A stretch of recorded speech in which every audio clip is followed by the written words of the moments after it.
Hello students, ये जो video है ये आकांक्षा 40 का मॉडल सेट 1 का ये दूसरा वीडियो मैं बना रहा हूँ। पहले वाले वीडियो में मैंने 92 तक आपको सेट 1 का सॉल्यूशन दे दिया था और यहाँ मैं बताने जा रहा हूँ 93 से। 93 में है एक वृत्त का समीकरण दिया हुआ है और इसका केंद्र का निर्देशांक निकालना है। तो इसका वृत्त क्या दिया है, x² + y² - 8x - 4y और लास्ट में =5 है। =5 को आप इधर ले आइए -5, तो उधर क्या बचेगा जी, इसको बोलिए आप इक्वेशन फर्स्ट। और वृत्त का आप लिखिए मानक समीकरण, वृत्त का मानक समीकरण। वृत्त का जो मानक समीकरण होता है, जो आप 11th में पूरा डीपली पढ़ेंगे और अभी आपको ये समीकरण याद रखना है, x² + y² + 2gx + 2fy + c = 0। ठीक है, इसको बोलिए आप इक्वेशन सेकेंड। और दोनों इक्वेशन से आपको g का वैल्यू और f का वैल्यू और c का वैल्यू निकालना है। तो समीकरण फर्स्ट एवं सेकेंड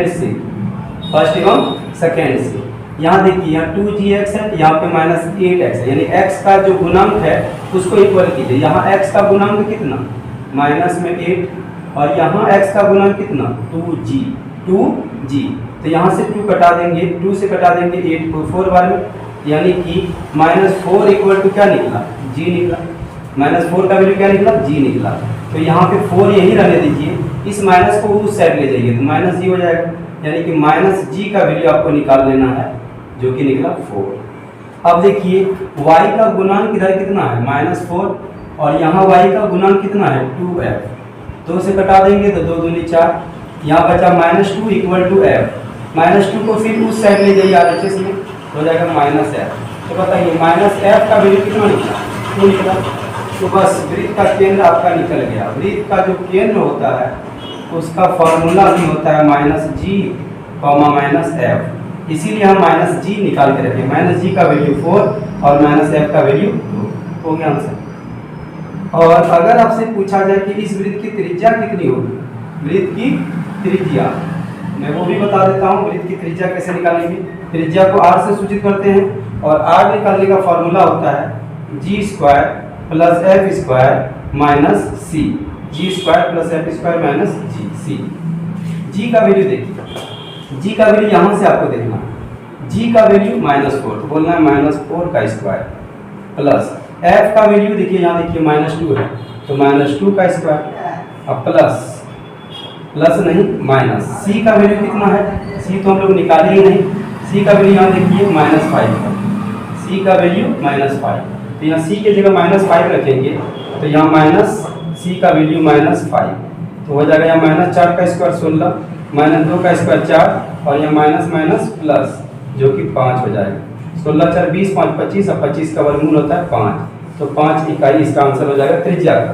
ठीक है, खैर इसमें त्रिज्या तो पूछा नहीं है, इसमें आपसे पूछा है बस केंद्र, और केंद्र का निर्देशांक होगा 4 2, जो कि ऑप्शन नंबर आपका 3 में है। ठीक है, नेक्स्ट क्वेश्चन की ओर बढ़ते हैं। देखिए क्वेश्चन नंबर 94 में क्या है, करे बिंदु इतना से बिंदु इतना की बीच की दूरी ज्ञात कीजिए। 2 बिंदु दिया हुआ है, सपोज ये बिंदु पहला बिंदु है, इस बिंदु का वैल्यू दिया हुआ है 1 -2 और 3। इस बिंदु से एक और बिंदु है, यहाँ पे ले लेते एक और बिंदु B, और इसका वैल्यू दिया है -4 1 और -2। बिंदु सही लिखा है ना, 1 -2 और 3, और -4 1 और -2, इसी के बीच की दूरी निकालना है। तो यहाँ पे पहला वाला जो बिंदु दिया है उससे हम लोग निकालेंगे x1 y1 z1। x1 का वैल्यू 1, y1 का वैल्यू -2 और z1 का वैल्यू 3।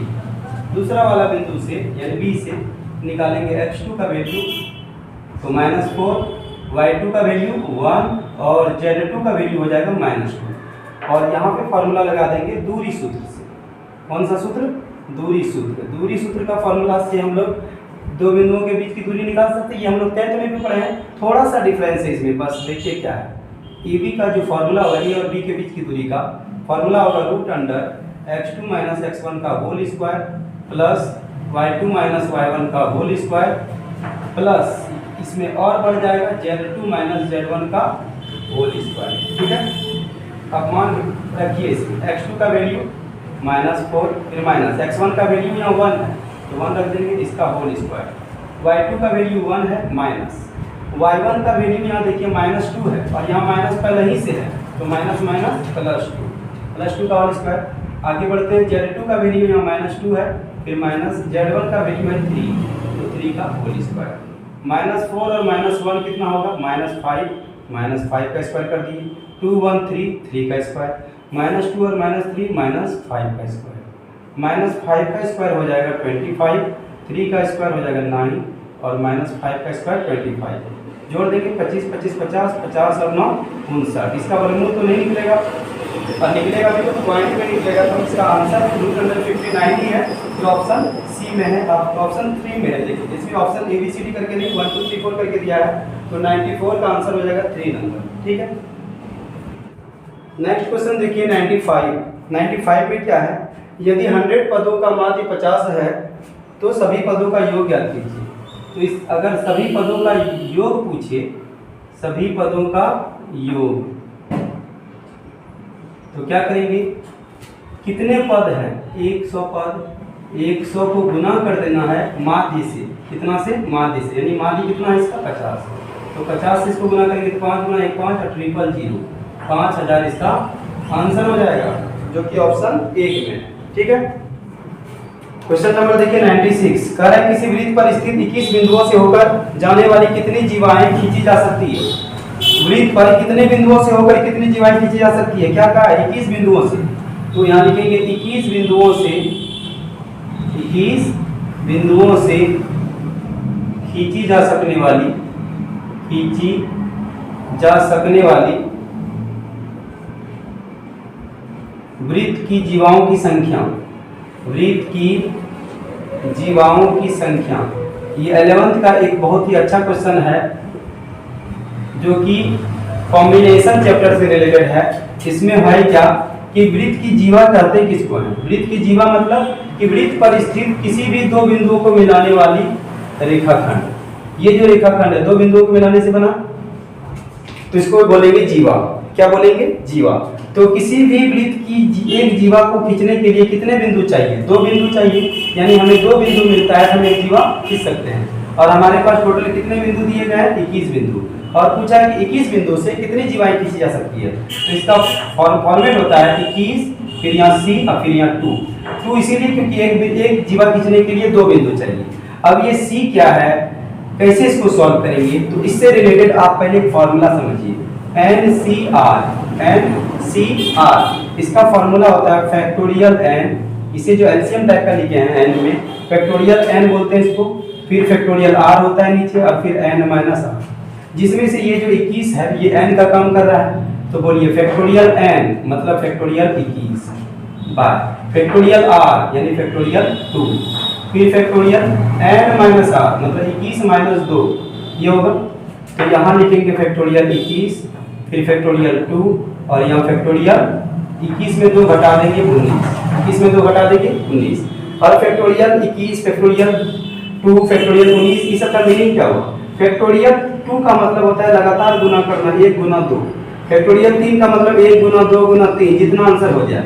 फैक्टोरियल 4 का मतलब 1 गुना 2 गुना 3 गुना 4 ऐसे होता है। ठीक है, तो इसका मतलब क्या हुआ, 1 से लेके 19 तक लिखेंगे। फैक्टोरियल 19 का मतलब नहीं हुआ 1 गुना 2 गुना 3 ऐसे करते करते कहाँ तक 19 तक, और इसका मतलब 21 तक। तो जाहिर सा बात है कि इसको लिखेंगे 1 से लेके 21 तक और इसको लिखेंगे 1 से लेके 19 तक। तो 19 तक तो धाए धाए करते जाएगा तो क्या क्या बचेगा, 19 से अगर हम इसको घटाते तो 19 तक कट के 20 और 21 बच जाएगा। इससे अगर हम घटाते हैं तो बच गया 2 का फैक्टोरियल, 2 का फैक्टोरियल होता है 2 का फैक्टोरियल होता है 1 गुना 2 का फैक्टोरियल होता है 1 गुना 2 से घटा देंगे इसको 10 बार में, 10 गुना 21 करेंगे तो आंसर हो जाएगा 210 जो कि इसका आंसर है। और ये आंसर आपका दिया हुआ है ऑप्शन नंबर 1, ऑप्शन नंबर 1। ठीक है, 97 नंबर 97 में क्या कर रहा है, किसी समांतर श्रेणी का nवां पद याद कीजिए जिसका n पदों का योग जो है n² + 2n है।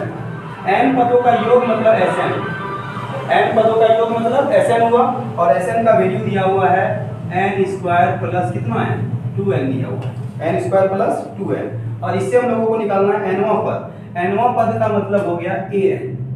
nवां पद का मतलब क्या होता है an, यानी यही आपको निकालना है। और an निकालने का एक स्पेशल फार्मूला होता है Sn दिया रहने पर Sn माइनस Sn-1। ये बहुत ही शॉर्ट से बनेगा, आपसे बहुत ही आसानी से बन जाएगा। तो इसमें करना क्या है, जहां जहां आप n देख रहे हैं n की जगह n-1 रख दीजिए। n बराबर n-1 रखने पर जहां भी आप n देख रहे हैं यहाँ हो जाएगा s, n की जगह n-1, यहाँ है n स्क्वायर, इसका मतलब n-1 का होल स्क्वायर, और प्लस 2 और n की जगह n-1। इसको सॉल्व कीजिए तो n-1 का होल स्क्वायर यानी a माइनस बी का होल स्क्वायर से टूट जाएगा। तो फार्मूला होता है a स्क्वायर माइनस 2ab यानी 2 इंटू n इंटू 1 और प्लस b स्क्वायर मतलब 1 का स्क्वायर। और उसके बाद क्या कीजिए, 2 से गुना कर दीजिए, यहाँ पे 2 इंटू n 2n और 2 इंटू 1 2 हो जाएगा। तो यहाँ हो गया ना n square 2 into n into 1 यानी कि 2n प्लस 1 का स्क्वायर 1 और यहाँ फिर प्लस 2n और माइनस 2।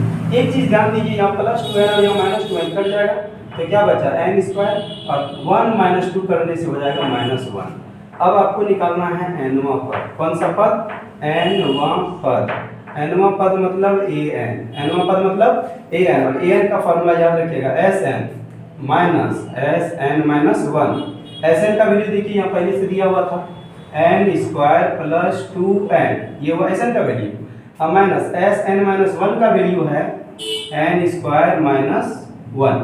अब ब्रैकेट को ब्रेक कर दीजिए, n square plus 2n minus plus minus minus minus plus, तो n स्क्वायर देखिए इस बार कट रहा है तो 2n प्लस 1 इसका राइट आंसर हो जाएगा। ठीक है, इसका an का। और ये ऑप्शन में देखिए कहाँ है, 2n प्लस 1 फर्स्ट में ही दिया हुआ है। 98 में है वृत्त x square plus y square minus 8x minus 4y minus 5 equal to 0 की त्रिज्या निकालें। इस क्वेश्चन को मैंने बता चुका है, इस क्वेश्चन को 93 नंबर में बताया। 93 नंबर में देखिए एक वृत्त दिया हुआ था जिसका केंद्र निकालने के लिए पूछा गया था, और मैंने उसी क्वेश्चन में इसकी त्रिज्या भी निकाल के आपको बताया था। तो ये सेम क्वेश्चन है, आप 93 वाले क्वेश्चन को देख लीजिए, आपका 98 सेम क्वेश्चन है, हो जाएगा। तो चलते हैं क्वेश्चन नंबर 99 की तरफ। क्वेश्चन नंबर 99 में क्या है, कह रहा है कि बिंदु 3, 3, 7 और 8, 3, 2 को 2:3 में अंतर विभाजित करने वाले बिंदु के निर्देशांक ज्ञात कीजिए। इसमें से जो पहला बिंदु है वो क्या दिया हुआ है और दूसरा जो बिंदु है वो क्या दिया हुआ है उसको लिखिए। पहला बिंदु यहाँ क्या दिया हुआ है 3, 3, 7 ये दिया हुआ है, इसको मान लेते हैं हम ए। क्या मान लेते हैं ए। दूसरा जो बिंदु दिया हुआ है वो दिया हुआ है 8, 3 और 2, 8, 3, 2, और इसको किस अनुपात में विभाजित करना है 2:3 में। 2:3 में अंतर विभाजित करने वाले बिंदु के निर्देशांक मान लेते हैं कि यहाँ पे कोई बिंदु है जिसका वैल्यू है P और इसका निर्देशांक मान लेते हैं, ये देखिए 3 बिंदु x, y, z से रिलेटेड है, तो x, y और z मानिए। अब यहाँ पे आपको इस बिंदु का निर्देशांक निकालना है, x का, y का और 7 का। तो यहाँ पे पहले आप ये समझ लीजिए कि ये जो बिंदु दिया हुआ है ये क्या है, इसको x1, y1, z1 आप बोल सकते हैं। x1 का वैल्यू 3, y1 का वैल्यू भी 3 और z1 का वैल्यू 7। और इस साइड में ये बिंदु दिया हुआ है, इसका मतलब समझे, इसका मतलब हो गया x2, y2, z2। x2 का वैल्यू 8, y2 का वैल्यू 3 और z2 का वैल्यू 2। और ये दोनों जो वैल्यू दिया है ये m और n का मान, इसका मान है m का मान 2 और n का मान 3। ठीक है, तो आप पढ़े थे 10th क्लास में विभाजन सूत्र, सेक्शन फार्मूला। कौन सा फार्मूला, सेक्शन फार्मूला। तो विभाजन सूत्र यहाँ से लगेगा, विभाजन सूत्र से आप बिंदु का निर्देशांक निकाल सकते हैं x का। इसका फार्मूला होता है mx2 plus nx1 by m plus n।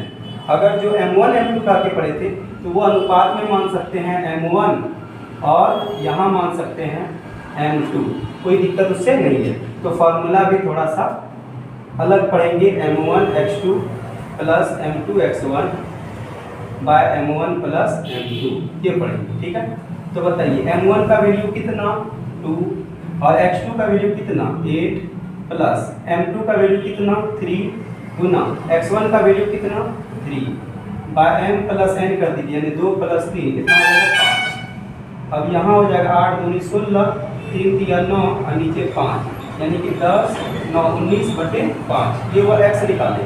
अब निकालेंगे y। y का फॉर्मूला होगा m1y2 plus m2y1 bye m1 plus m2। तो बताइए m1 की जगह कितना लिखेंगे 2 और y2 की जगह कितना लिखेंगे 3, फिर प्लस m2 की जगह कितना लिखेंगे 3 और y1 की जगह कितना लिखेंगे 3 बाय m प्लस n मतलब ये 3 2 5। यहाँ कितना हो जाएगा 2 3 6 3 3 9 और नीचे 5 9 6 15 15/5 कट जाएगा। ये कितना बार में 3 बार में। तो y का वैल्यू निकल गया 3।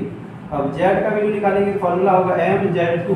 हम लोग पहले z का नहीं निकालते थे x और y निकालते थे, अब यहाँ z भी हो गया तो इसका भी फॉर्मूला उसी तरह से mx2 यहाँ हो जाएगा mz2 plus m1z2 plus m2z1 bye m1 plus m2। m1 का वैल्यू बताइए, m1 का वैल्यू है आपका 2 इंटू z2 का वैल्यू यहाँ देखिए 2 ही है प्लस m2 का वैल्यू है यहाँ 3 और z1 का वैल्यू है 7 और नीचे m प्लस n करेंगे 2 प्लस 3 5 तो यहाँ हो जाएगा 2 दूनी 4 7 के 21 नीचे 5 21 4 25 25/5 कट गया 5 बार में तो z का वैल्यू हो गया 5। अतः इस बिंदु का निर्देशांक बिंदु P का निर्देशांक निकालना है यानी x y z। P x का वैल्यू 19/5 y का वैल्यू 3 और z का वैल्यू 5। ये ऑप्शन देखिए कहाँ है, ये ऑप्शन किसी में नहीं है। 3 और 5 तो है बट यहाँ कुछ गलती हुआ है क्या, यहाँ गलती हो गया है। 8 दूनी 16 होगा, 10 लिख दिया, 8 2 10 जोड़ दिए 8 दूनी 16 अब प्लस 3 3 9 तो 16 और 9 कितना होगा 25। अब 5 बार में अब कट जाएगा तो अब इसका आंसर होगा 5 3 और फिर 5। यहाँ वाला ये गलत हो जाएगा 5 3 और 5 देखिए 5 3 और 5 आपका ऑप्शन नंबर 1 वाला सही है। ठीक है, तो ऐसे प्लस माइनस में ध्यान रखना है। ठीक है, क्वेश्चन नंबर देखिए 100। ये भी सेम क्वेश्चन है, इस टाइप का भी क्वेश्चन आपको बता दिया गया है कि 15 पदों का माध्य कितना, 15 पदों का माध्य 15 पदों का माध्य दिया हुआ है क्वेश्चन बेसिक्स और बोला है सभी पदों का योग ज्ञात कीजिए। बस इसको गुणा कर देना तो सभी पदों का योग, सभी पदों का योग मतलब कितने पदों का माध्य निकाल रहे हैं 15 और माध्य है कितना तो 6 15 गुना 6 15 6 के 90। इसका आंसर हो जाएगा 90 90 और 90 देखिए आपका फर्स्ट ऑप्शन में ही है। ठीक है, तो चलिए अब नेक्स्ट वीडियो जो मैं बनाऊंगा 101 से बनाऊंगा। तब तक के लिए इतना आप लोग बनाइए, सॉल्व कीजिए। फिर भी अगर किसी क्वेश्चन में आपको डाउट होता है तो कमेंट सेक्शन में बताइए और अगर आप चैनल पे नए हैं तो चैनल को सब्सक्राइब जरूर कर दीजिए और बेल आइकन को दबाना ना भूलें जिससे आपको मेरे सारे वीडियो का नोटिफिकेशन मिल जाए। मिलते हैं नेक्स्ट वीडियो।